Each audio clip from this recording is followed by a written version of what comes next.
it all comes down to the discipline of configuring and organizing the space to suit your needs. I think that's the most important thing about using it effectively.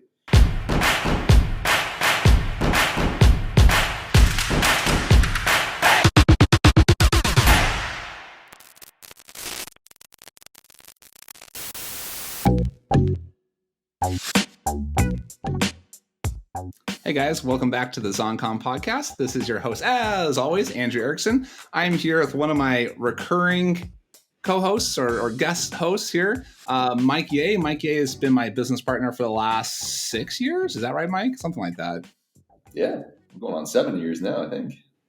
Yeah, you're my wife and I have been married / dating for 10 years. You're probably my number 2 longest relationship. So congratulations. All right. So Mike, he's been on the podcast several times. The first episode we are actually redoing that episode today because we had lots of changes happen the last 2 years. On the episode is episode 46, How to Run a $1 Million Team. And that episode, actually, I think that's my third most listened to episode now. So we are actually going to redo it today to refresh you guys on what has changed and why we changed it and how we're going to move things going forward. Mike also, and that episode came out a year and a half ago, How to Organize a $1 Million Team. That episode, we proved it. We proved that was a $1 million team because we did have a 7-figure exit. Mike and I sold our business this summer of 2021. And we did a 3-part series on that. If you want to listen to that, the whole exit story, that is episode 78 through 81. It's a 4-part series, actually. 3 parts with Mike, 1 part with Empire Flippers. So, Mike, I just want to say thank you for coming back on. Good to see you. Absolutely. Happy to be here. Thanks for having me. Nice. Cool. Yeah. So why don't you give us a little intro? I want to hear, people probably already slightly know you, but do you want to add anything? Like, do you want to tell a little bit about your Amazon background? Yeah, I mean, I don't think a whole lot has changed in my personal situation. Oh, wait, sorry to interrupt. I forgot. We have to do our cheers. We always start our interviews off with a beer. All right, here's proof. All right, that was a real beer opening right there. All right, click. There we go. Cold beer in my 50-degree basement. All right. Sorry, now you may continue. Please tell us about yourself now. Sure. Yeah. As I was saying, I don't think a whole lot has changed in my actual situation since the previous podcast that we did together. But just for, I guess, anyone that, isn't familiar with where I am at in my personal life, it's, I got a wife and 2 kids, 2 and 4 years old. But I come from the corporate world, have been in corporate for going on 10 years now. And in 2016, well, I guess, Andrew, you and I met in, I think, 2015. And, you started kind of whispering in my ear about this whole Amazon thing. And I took a lot of interest in it because I'm like, that'd be cool to make a little money on the side, even though, I was happy with my corporate job, good pay and all that. But it's just, I don't know, maybe it was something about the challenge of it. Like, does that actually really work? Like, can anyone really just go out and, figure this stuff out and make a buck on it? And I know we have that long running joke where I always said, like, if I made even $1 off of the Amazon thing, I'd be thrilled. And you'd offered to buy me out at one point for $1 based on that. So, but yeah, that's kind of how I ventured into double my offer, by the way. $2. That's incredibly generous of you. But yeah, so, ventured down that path. We started working together on our first Amazon business together in 2016 and ran that very, very successfully, grew that from the ground up. And then, as Andrew said, or as you said, we sold it last year. And I think it was beginning of 2019 that I decided I wanted to, commit more time to not just the Amazon side of things, but also to my family, because I had my first daughter in 2017 and then my second daughter in 2019. And so for me, it really became like a question of like, what do I want in life? It's more than just about, making money and spending money. I wanted more time with my family. So beginning in 2019, decided to go part-time with corporate work. Luckily, my corporate work was very flexible in that sense, and they were supportive of that. And I've been part-time since then. It's been very exhilarating to be able to spend a lot more time on the the Amazon side of things, I don't think I would have been able to keep up with, full-time family life, full-time corporate job, and then still trying to do Amazon stuff all at once. That would just be overwhelming. So I think it was a really good change, and it was really a breath of fresh air. And so, yeah, that I guess that brings us to, current day. We sold our last business in summer of last year, and then we started that our current business now in was that fall of 2020, I think. So Yeah. so that's where things are today, and very, very excited that we're still continuing forward with the FBA business, and especially in an area that I think that we're both far more passionate about. Really aligns with much more with our beliefs and where we want to go in life. So yeah, I think that takes us to today. Yeah, and that's a thing that I find interesting. Is so I'm glad you're able to spend more time with your family. That's something that I highly value as well. Especially having these flexible work from home, work any hours kind of jobs. So actually, I feel like I'm actually a little bit better at the job when I do the whole, like, I take off from usually 4 p.m. until 9 p.m. every evening, which I get to spend time with my 20-month-old daughter. I'm at the awkward point now where I can't use months anymore. I'm like, she's 21 and a half months. Like, that's a weird number. So I'm like, she's almost 2. She has an almost 2-year-old daughter. You kind of work a little bit better because you can kind of like answer all the Philippines emails and the Chinese emails late at night and stuff. But the thing that was nice, speaking of passion-led products, the first products we were doing, I feel were a lot more opportunity-based rather than passion-based. Absolutely. And so things that numbers are really important, especially when you're getting started. If you go into a product that isn't as important, isn't as emotionally connected to you, I think that's okay. Especially when you're learning, if you want to find something a little bit easier than like going and like tackling a brand new project that is not as likely to be as profitable. It's just more passion led.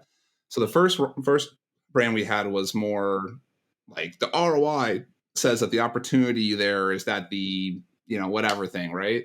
Now we're a lot more like focused on the audience and focus on products that we want to do for ourselves. Yeah. I think it's a comparison of, or a contrast of, in the former, really focusing decisions on numbers gets you that immediate return on things, which feels great.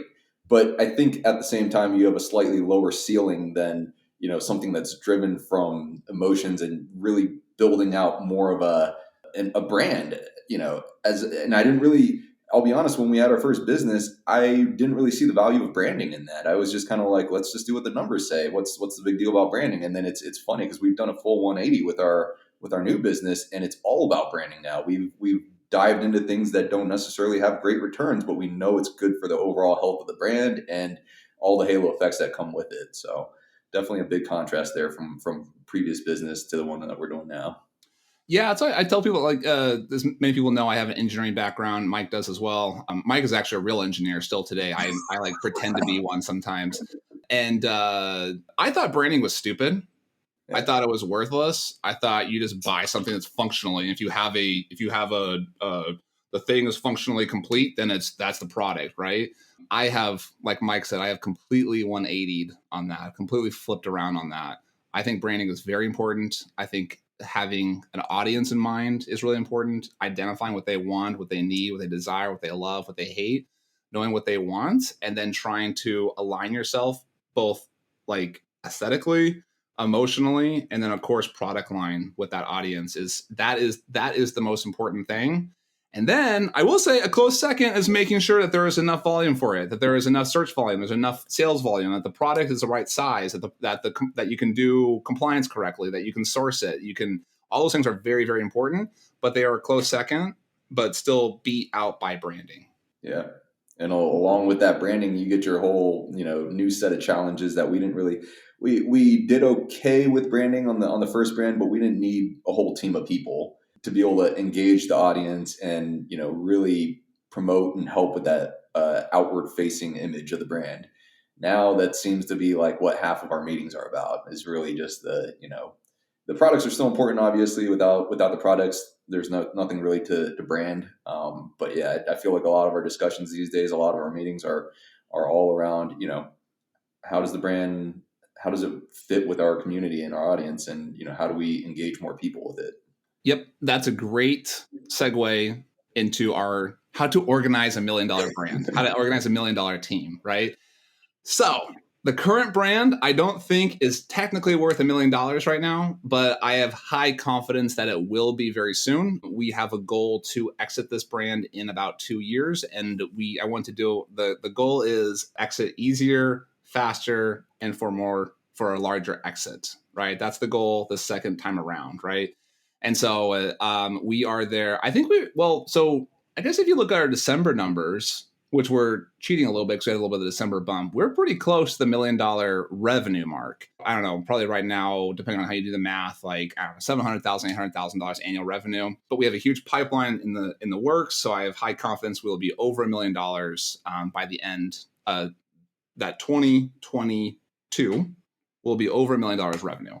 So, and we've built our team with that in mind. So, Mike, why don't you start describing what the team looks like and kind of, we'll just describe what the team is and why we decided to, what the team is, and then we'll talk about why we decided to hire that, and then we'll start talking about how to organize them. Okay. Yeah. So you're going to have to help me with this because our team has grown substantially. And literally grew. It literally grew 2 hours ago because we just hired somebody. Yes. Yes. So I got to keep all this straight, and I want to make sure I don't leave anyone out. So there's you and I, kind of, I guess, leading the reins on this thing. And I'd say a lot of what we do is, or I guess I'd say more of what I definitely focus more on the product side of things. You're very much engaged in the product side of things, along with a lot of just the overall business operations for sure. Beyond that, what do we have like on the outward facing side of things? Which, as I mentioned, that's kind of where let's stay with the products first. So Sure. so we have you and I, and then we have a full-time admin or virtual assistant, right? And she's based in the Philippines. She's fantastic. She works full time, and she's keyed into all of our meetings and stuff like that. So she's very much virtual assistant. Kind of, I've heard people say that virtual assistant's kind of like demeaning. It's kind of like you're not treating them like a human. We're very much not like that. She's involved with a lot of our meetings. She's involved with our kind of annual plans and stuff like that. So we have a full-time person in the Philippines. And then describe our sourcing team. Well, so that's a good point. Before we jump onto the sourcing team, I want to also contrast like how our relationship with our virtual assistant from the previous business versus now. We loved our virtual assistant with the previous business. Unfortunately, the folks that bought that business wanted to acquire her with that business. But she was a great virtual assistant for sure. But I feel like she wasn't as in sync and in the loop with us on meetings, on the direction of the business. And we found that, that really was an unfortunate, way to run things, because we're finding that with our new virtual assistant, with our new business, it really helps having someone that is boots on the ground doing the day-to-day operations, being in lockstep with what we're doing, like where our decisions are. So she's part of our weekly meetings and part of our decision making. When we make rocks, we ask her for input. We ask for her input on everything, basically. And I think her input is phenomenal because it's an entirely different perspective than what we're able to see from our side of things. So if I don't know that will necessarily work for everyone, but like I feel like one big lesson learned and carrying that forward is that I can't imagine not having your main virtual assistant that is like basically doing your day-to-day operations, being kind of seeing eye to eye on a lot of those decisions that are being made and being part of that decision-making process. So that aside, talking about the sourcing team, we picked up a sourcing team, which was great because you and I used to do all the sourcing directly, and while that was good, you can only do so much sourcing yourself, like with especially remotely. Like our sourcing team now is based out of China, but they've helped us with sourcing not only in China but also in Vietnam as well. And so we have a main point of contact with that sourcing, but she also has her whole team of people. So we're actually engaged with not only her but her whole team, and the lines of communication as far as like getting things done and just like the breadth of looking at so many more different opportunities is just incredible. I mean, we have new product ideas and we just ask for a quote on them, and we get a neatly organized spreadsheet of 24 factories that can produce it at different costs and different lead times. And that used to be us sending messages to factories saying, hey, my name is whatever. Like, I would like to request a quote on this, and then waiting 2 weeks. I think a lot of it is just the lack of having connections. I think our sourcing team by nature, that's what they do. They have connections with all these factories. So when they reach out, they get a response pretty quickly. So phenomenal improvement as far as adding a sourcing team. Yeah, the reason why we didn't have a sourcing before is that we had one manufacturer for everything. Yeah. And he was really good. He was a little bit more expensive. Yeah, a little more expensive, but he was so responsive. So responsive. We'd say, hey, can you get a sample? Can you get us a quote? And we get a quote 3 days later. And then, hey, can you get a sample? And we get a sample a week later. And we say, hey, can you fix a sample? And he'd fix it. And it was really easy. He was a really good person to work with. The problem though is the pricing was higher. The quality was medium. And so we kind of decided to go away from the one. Well, I got connected to a sourcing agent, and so when we tried working with her, she said, "No, you can't do all one factory. That just opens you up to too much liability." And we found a few factories we started working with. They'll just ghost us, or they'll just kind of say, "Sorry, we're done working with you," and then you're just screwed. And so having backup suppliers and having kind of that Rolodex. Right now we have, I don't know, 4 factories, 5. Yeah. Kind of have I don't want to say 4, we 5 we've placed orders with, and then another kind of 3 on top of that we've gotten samples but haven't actually done order with. So just having that small role, and also you have the option to have anyone you want, right? But having that Rolodex of 3, 4, 5, 6 people is very nice. Yeah, and I was always hesitant to go down that route with our first business because I was like, man, that means that we need to then spend that much more time communicating with all these different people. Having our sourcing agent now as a single point of contact eliminates that fear, because now all we do is talk to our sourcing agent and they disseminate all that information. They facilitate all the communications with all the different factories. So it's no different to us. We're still just talking to one person, just like we were talking to the one factory with the first business. Yep. So we have a sourcing agent. So we have our full-time VA. We have a sourcing agent. She has basically there's 3 people that we work with. And then tell us about the kind of the social media audience engagement part of the company. Yeah. So we brought on a social media person. We actually brought her on when we were still running our first business, and then we started our second one, and we had her kind of working both of those. But I think we kind of had this misconception that bringing on the social media person was just going to handle everything outward facing. She does a great job, but she does social media, and we quickly learned there's a lot more to outward facing engagement than just social media. So we have her handling our Instagram, Facebook, those types of platforms, your traditional social media platforms, and then relatively recently we were like, hey, we really want to do a more intimate outreach through email newsletter type things, and we found one of our brands. I guess I don't know if we should call her a fan, or it was just she was very passionate about our brand before we even brought her on, and we actually reached out to her and said, hey, what do you think about doing some work for us? And she was thrilled to do that, and we were thrilled that she was thrilled. So it all worked out really nicely. So we have I guess I don't know if we have a formal title for her. She writes emails for on behalf of our brand, and produces deliverable content in the form of digital offerings and things like that. She's our audience. She's audience engagement. Audience engager. That's her title. Yeah, it's great. So here, that's an action item to you guys. If you have any type of following, any type of anything, and you're looking to hire somebody who's going to be a role of audience engagement or email writer, or someone who's going to kind of interact with the audience, ask the audience. Yeah. Hey, there's 1,000 of you. There's 10,000 of you out there. We are looking to hire a email writer. We have a small budget. We want somebody who's passionate about the space and someone who listens to us. And just drop us a DM and we'll talk. Let's discuss. I think we actually reached out to 6 people. We found kind of I guess they're like micro influencers. I guess we would be considered a micro influencer then too, right? Maybe we're a brand. I don't know. Whatever. We're something like that. Micro, I was considered micro to be between 2,000 and 20,000 followers on Instagram, and similar kind of engagement on other platforms. So this is somebody who's taking it seriously, but it hasn't really struck it rich yet. they're like working, they're aspirational, right? They're like doing a good job. You can see their content, you can see what they're doing. And then like those micro influencers, they're great because to them, a couple $100 is like, they love it because they already do it. They do it all day for free already on Instagram or whatever, right?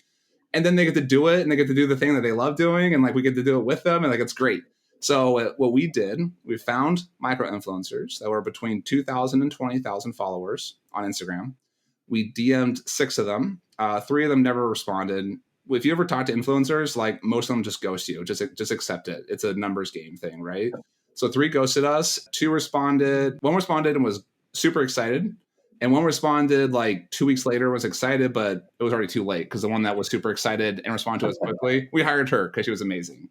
And on that note, about your tip about reaching out to your audience, I think that's a golden nugget right there, because with people that are already your audience, they are your audience for a reason, and it's because they already align with your vision. Like they're already seeing eye to eye. You can't go out to a professional, marketing agency and force someone to see eye to eye with you.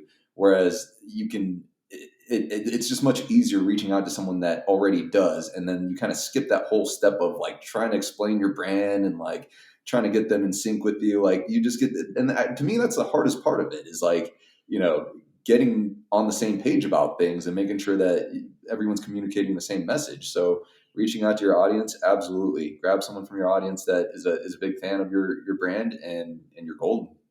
Imagine if you had a brand with dog accessories and you hired marketing people who don't have dogs. Right. Yes, Yeah. technically they can do it. Technically they could read a thing and copy a thing and just repost the thing or whatever. But like, come on, you want somebody who has a dog. Who gets excited about dogs. Yeah. Yeah, they know. They're like, oh, you know that weird feeling you get when like you have to take your dog out for a walk, but it's so cold and the dog knows it's cold. You know it's cold, but like, you have to do it anyways, and you guys are both dreading it. Like no one knows that unless you have a dog, right? Yeah. Yep. So that's audience engagement. Who do we just hire? What's her title going to be? I guess blog writer or copywriter. Copywriter. Let's call her copywriter. Yeah. So I guess I don't know. I mean, I feel like we already we wanted to hire her based off of a test project that we did with her. It was just kind of this morning that we expressed our interest and desire to have her on staff basically. And again, this is actually someone that reached out to us, though. We didn't reach out to her, but she reached out to us because she already knew about us. And she basically said like, hey, I think there's a lot of room for improvement on, you guys are doing great, but there's a lot of improvement on this and this and this. And like most of the time, like to me, that sends up red flags all over the place. And I'll be honest, like when she reached out to us, I was like, I don't have high hopes about this. Like, I'm the type of person that if someone knocks on my door and tries to sell me something, I just shut down and I'm like, I'm not interested. Like I know what I need and I'm going to go out and do my own research and figure out who I want. I'll be honest. I went into this engagement with this person with the same expectations. But I like to think I'm open-minded. So I was open to a phone call with her. Man, she sold me on that first phone call. I was like, this person is incredible. Like, I was hesitant that what she was saying in her introductory email about, really being interested in our brand. To me, I was worried that it was kind of like a shotgun approach and she was saying that to everyone. She knew so much about our brand and it came across very clearly that she was being genuine about that. And then we did a test project with her and man, like I love the emotion that she has in her writing. And so she's going to be, writing our blogs and our copyrights for our product listings. But it's so hard to find people that are able to write at that level. And I don't know, I'm all smiles. I told her that this morning when we talked to her, I was like, we knew that we needed someone like this. We had no idea how we were going to find someone that had this intimate of knowledge in the specific niche that we're in. And she just kind of fell into our lap. I still can't believe it. I'm still like, just, smiling ear to ear. Cause I'm like, we kind of got lucky with this, like with her reaching out to us. So yeah, I mean, I think that's yes, we're lucky, but also it's a little bit of a testament that we're putting ourselves out there. We have our following, we have some influencers we work with, we do some giveaways, we have 5,000-6,000 people on Instagram, we have, I don't know, on Facebook, 1,000, I don't know. I'm kind of confused how Facebook works, like with like the actual brand. I'm not exactly sure. It's like, Isn't it Meta now? Is it still called Facebook? I don't know. I don't know what that's This is why we have social media people, because I'm like, is it still Facebook? I don't know. I are you like a follower or like you like the brand? I don't know. I'm kind of confused. But anyways, we put ourselves out there and it's like, hey, this is what we're doing. This is what we care about. This is how we provide for people. And let us know if you want to hear from us, right? We do the same thing with the podcast. This is what I do, guys. I sell shit on the Amazon and like I like talking to people about it. Hence the name Amazon Conversations Podcast, right? So we put ourselves out there and see what happens. So and then the last part of our team to wrap it all up, and then we'll do a quick we'll finish the team, wrap it up, and then talk about how we organize them. So the last people we have in our team are our accountant bookkeeper. It's a combo deal. It's junglebooks.net. .net, I believe, is the domain. The accountant's name is Chakra. And he has been on the podcast twice before. So if you want to type in Chakra or just type in tax, you'll see our accountant. He's great. And we have meetings with him every month, talk about our P&L. And then the last two people we have are our graphics guy, which is fantastic. He's a freelancer. He bills us hourly, but I do consider him part of the team. He's been with us for 3 or 4 years, a long time. He's great. Yeah. Great, good content, good turnaround time. He's Philippines based, really good at like understanding. Also, he's really good at telling us no too. Like we'll say like, can you make a box for us? And like, no, I don't do packaging. I'm just not good at it. Yeah. Right. And we'll say, can you make like a slideshow video? He's like, oh, I can do that. Oh, can you make like this cool graphic? Can you like cut out this thing? Can you Photoshop this thing? He's like, yeah, I can do that. So graphics. And then the last one is PPC. Also Philippines based. Great. Yeah. We don't interact with them a lot because it's more like we look at the data and we can see the data if it's going well or not, and it's going well, so we don't talk that much with him. I think that's it, right? It's funny you're asking yourself that, because I'm like, man, our team has grown so big. I don't want to leave someone out here and be like, oops, like we forgot about such and such. But I that's all that came to mind for me as well. So I think that covers it. I hope. On top of that, I guess we have like some influencers that are kind of in our Rolodex. I don't know. Photography, yeah. I mean, I feel like, photography. yeah. Yeah, and that's again someone that we pulled out of our audience that just happened to be a professional photographer, and we're like, we saw her photos and we're like, whoa, those are incredible. So yeah, again, more reaching out to your audience that are already aligned, that know how to provide for the brand exactly what the brand needs. I'm just looking at our Slack, which is the tool that we use to communicate, which we'll get to here in a second. So to wrap it up, we have so Mike and I, of course, are the C-level. I'm the CEO, and Mike is the COO, the Chief Operating Organizer or Officer. And we have a full-time virtual assistant in the Philippines. We have a graphics guy in the Philippines. We have a PPC person in the Philippines. That's kind of the operational side. The sourcing side, we have an agency, but it's really just 3 people. It's like kind of a boss and 2 assistants based in China. I do suggest, so Philippines is good it's okay for sourcing, but if you can, I would highly suggest Chinese based, because they're just going to speak the language both literally and metaphorically, and also the same time zone and stuff like that. And then we have, for our audience, we have a social media person, a audience engagement email writer, and then a copywriter for blogs and other stuff like that. Anything that has copy in it, listings too. And then we have a Rolodex of factories we work with, and some freelancers and some photographers and some influencers and stuff like that. But that sums up the team right there.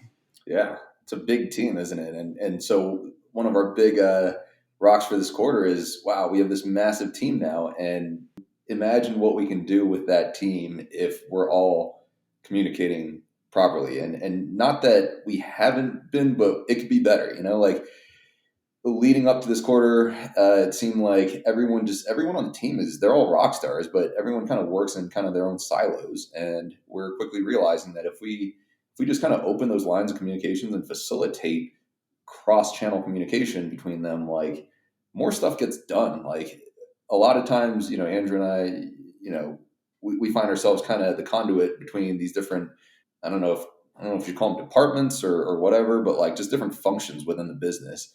And there's no need for that. With technology, we can just group people together in channels together on Slack and have them talk directly. And it makes a lot more sense, because a lot of the times they'll speak the same language. We just talked this morning about grouping social media with the copywriter and the email engagement audience person all together, because they're all kind of all doing outward facing stuff.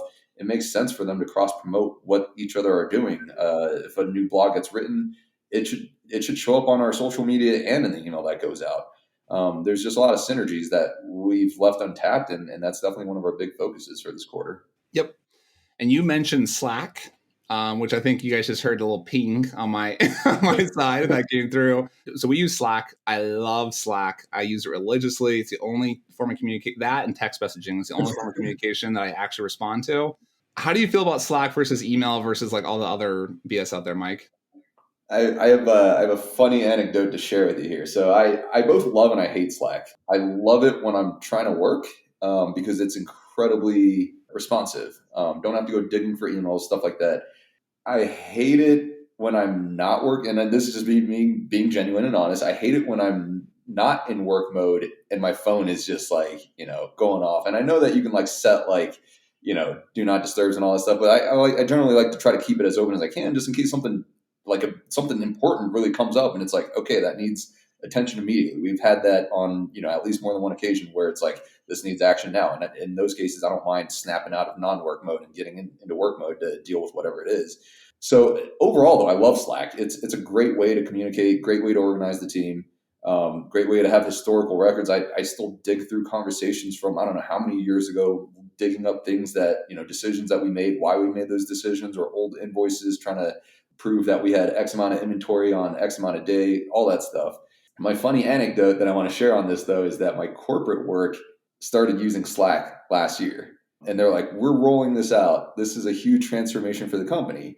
The problem is the company I work for on the corporate side has 120,000 people, 120,000 plus.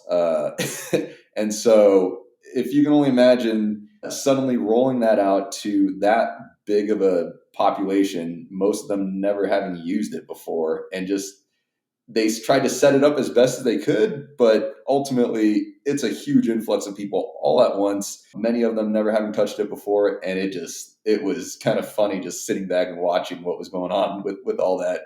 And I honestly just kind of ignored it for a while, but yeah, I think it's great within, and I don't know, I'm not sure how well it scales to something that big. I think as long as it's well organized, it's great, but it all comes down to the discipline of configuring and organizing the space to suit your needs. I think that's the most important thing about using it effectively. There's all these cool tools you can look at. And of course, if you guys want to find like the top 10 tips on how to use Slack, go ahead, and I'm sure there's a bunch of YouTube videos about that.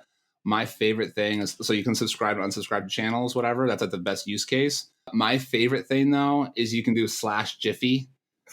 And then if you type in /Jiffy and then type in any word, it picks a random GIF for you. I'm like, oh, I love this. I'm like, when I say hello, new team member, I'll be like /Jiffy hello, and then it pops up a GIF. I'm like, oh man, it makes like communication fun instead of like boring email shit. Can you imagine how many actual conversations we've had just with GIFs back and forth without any actual like, text in them?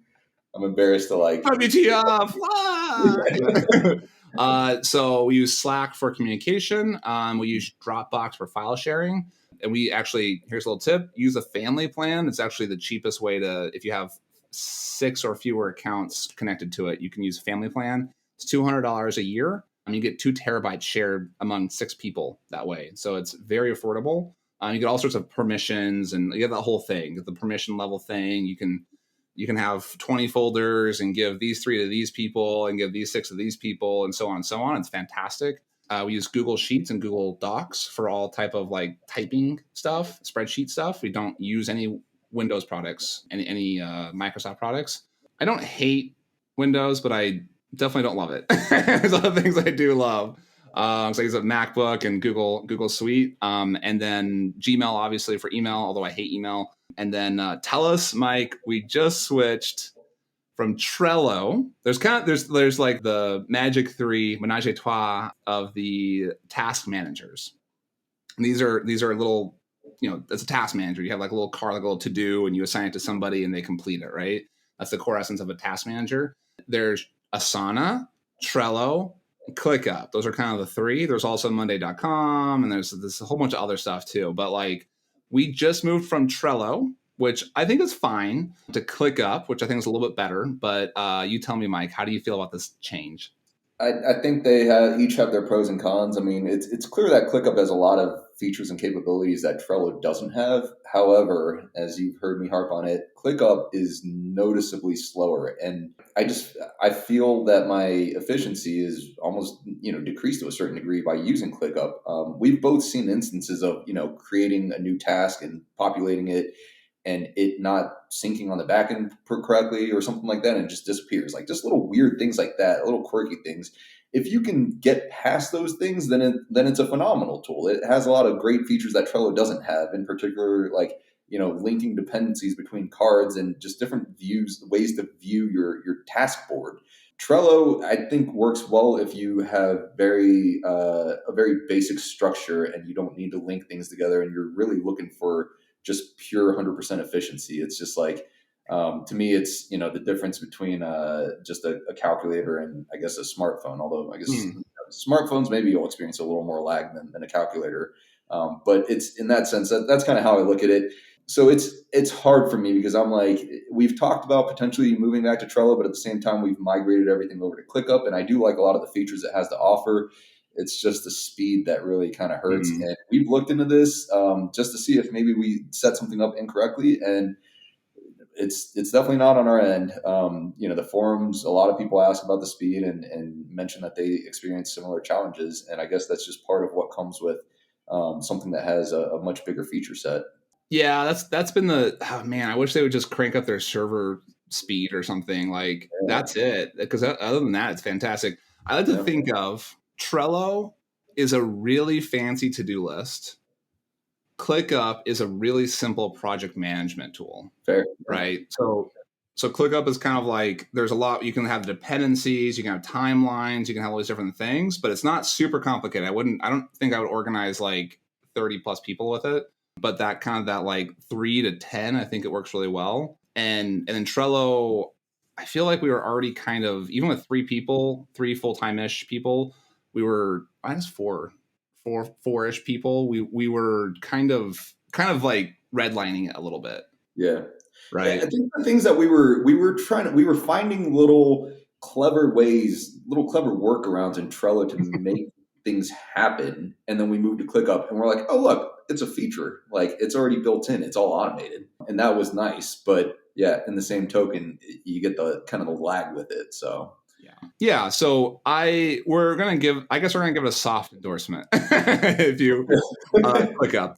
Asana too. I use Asana for another project that's not related to Mike and I, and it's good. I don't consider myself a power user of it though, so I can't really evaluate it as being like whether it's great or not. But yeah, they're all good. It just kind of depends on which feature you want. Okay, so what other services do we use? Use Google Sheets, or sorry, Google Sites, which is inside the Google Suite, of course. Google Sites. Then you just type, if you just Google Sites, it'll pop up.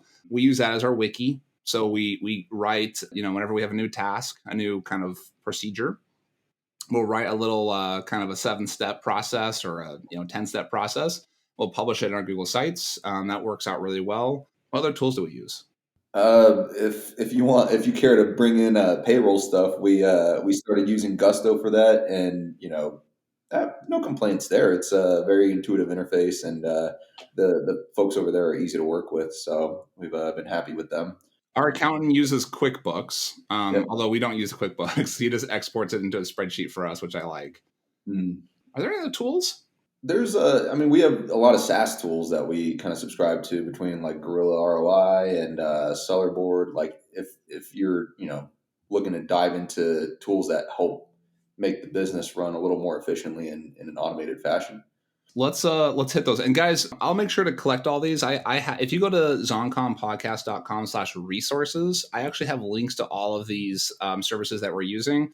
Some of them are affiliate links, so if you want to support the channel, I'll get a cup of coffee basically if you use those links. And everything I use in there, those are all things that I use every single day, and I vouch for them. And I have taken things off of that list because the service started to suck or I found something better.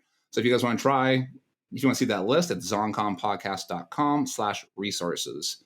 The tools that we are using, I love Helium 10. That's a great analytics tool. We use Sellerboard. We just started using that. That is basically helps you with sort of profit forecasting. It has a nice dashboard that kind of shows you how much profit you're making per product, how much PPC you're spending. Rattle off a few more, Mike. What else do we have? I was just thinking about like, I guess we're kind of stretching outside of the realm of team organization at this point. We're really just talking like business efficiency tools at this point, right? I know that we use Mailchimp. Jess, our social media person, has her own tools that she uses to schedule social media posts. I can't even remember what it's called. She gave us Yeah, a so lot.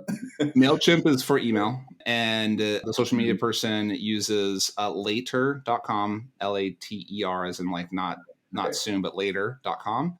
That schedules posts. She also uses Linktree for a. It's cool. You can, if you know Instagram, you've seen this before, but your Instagram profile, they only give you one link, one bio link. And so if you use a list tree, you can click that bio link and it pops up like a list of 10 links. And it's really easy. I think it's like $4 a month or something. What about the tools that are used for like Splitly and doing that A/B testing, audience engagement? You recently created a Google form to pull in a bunch of survey data from our audience. I know you mentioned the Google Suite already, but it's worth calling that out. Yeah, good point. Actually, so we actually don't use Splitly anymore because Splitly, that was actually a service I used to have. I used to recommend. I don't recommend anymore. It had some negative feedback from people. A lot of people did not like when the stuff would switch a lot. So now we use PickFu for simple listing modifications. We'll take 2 main images or 3 main images, and we'll do like a little comparison. Works great. We also use this other thing called Prolific. It's a much cheaper version of PickFu, but it's like 1/5 the price, but it's twice as hard to use.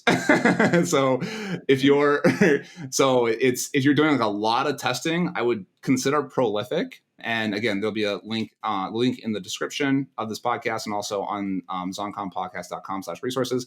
But it has like you can get like 1,000 people to do your survey for like $50, whereas PickFu is more like 50 people for $50.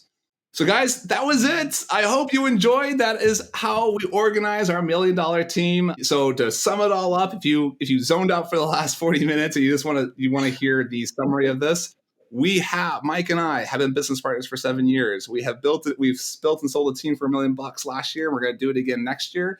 That team that we used to build that $1 million team that consists of Mike and I. We're to the corporate level, or not corporate, we call it the C-level, the C-suite. We're the chief peoples, right? And we have a full-time VA in the Philippines. We have a graphics guy in the Philippines. We have a PPC guy in the Philippines.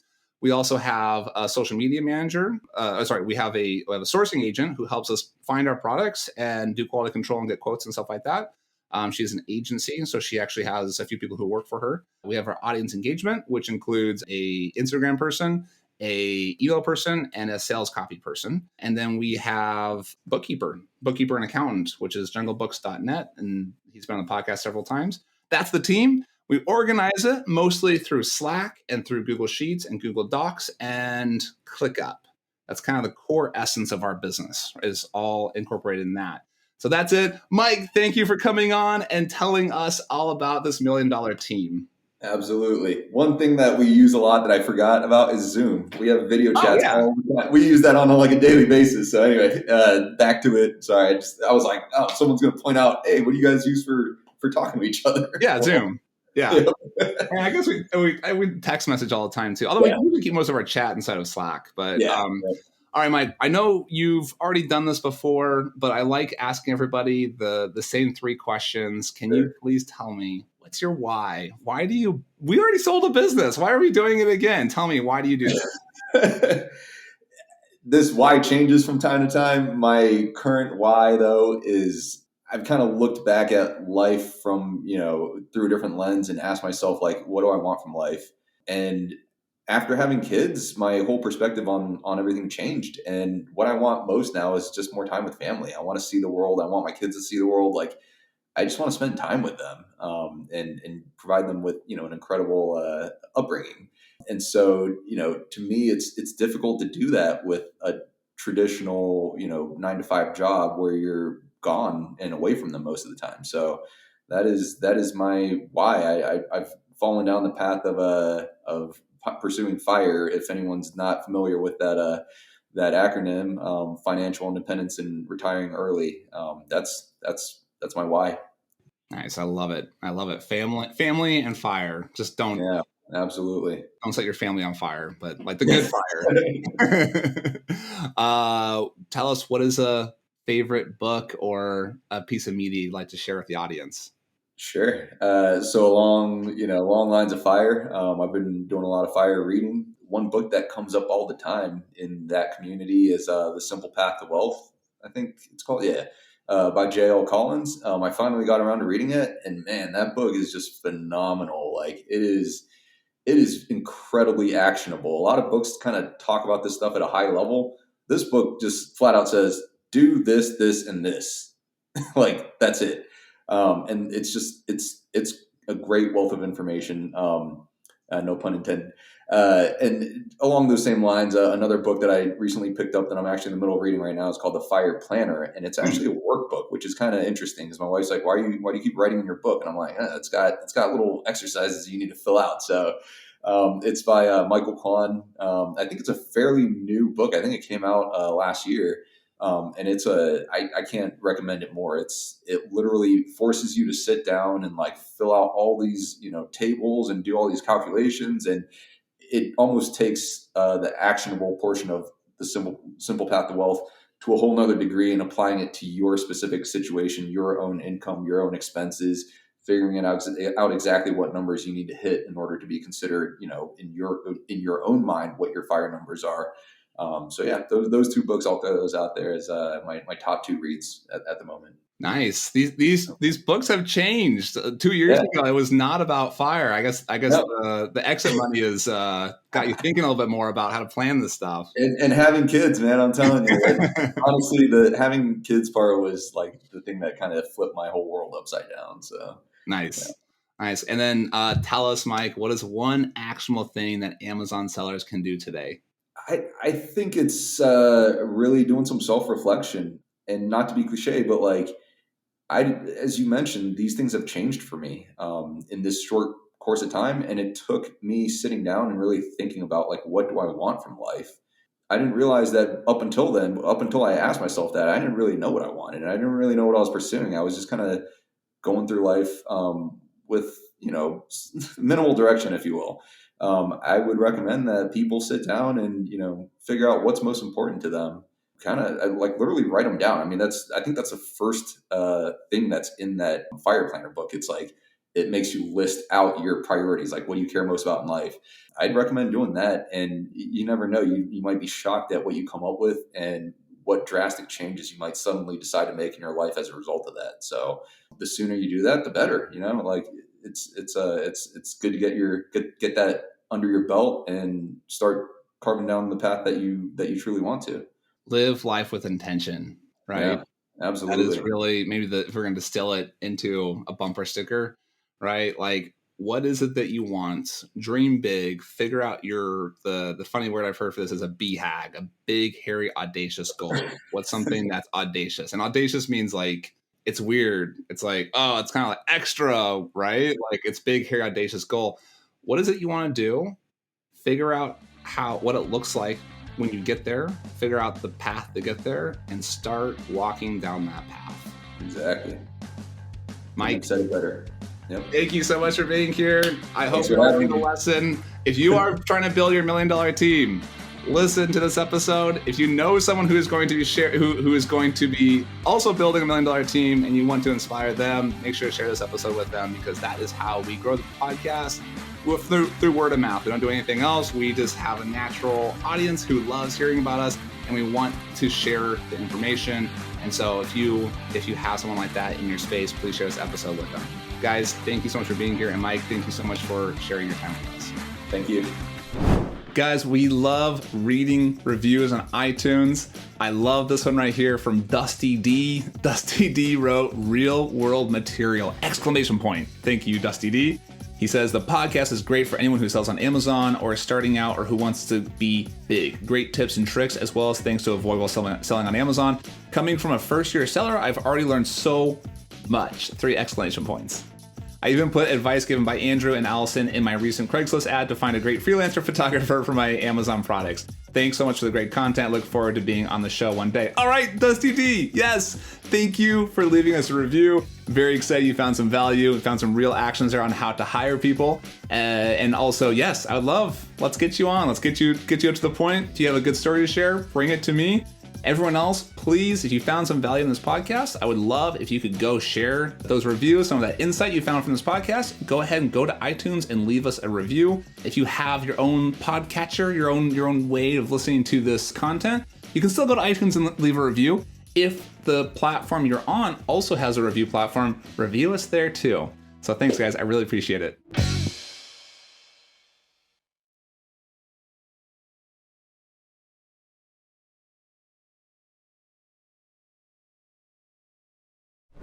Review from iTunes from Hello World. That's the name of the person. Hello World. Hi, Hello World. Motivating and no BS. Andrew has a unique ability to both motivate you and reassure you to start and grow your business. Very helpful. Thank you, Hello World. Thank you for that iTunes review. If you have not left an iTunes review, I would greatly appreciate it. Just go to iTunes, find the podcast, leave us a 5-star. If you want, you can leave a review if you want. Just hit those 5 stars. It really helps people find the podcast. Just like an Amazon product, iTunes also needs these product reviews too.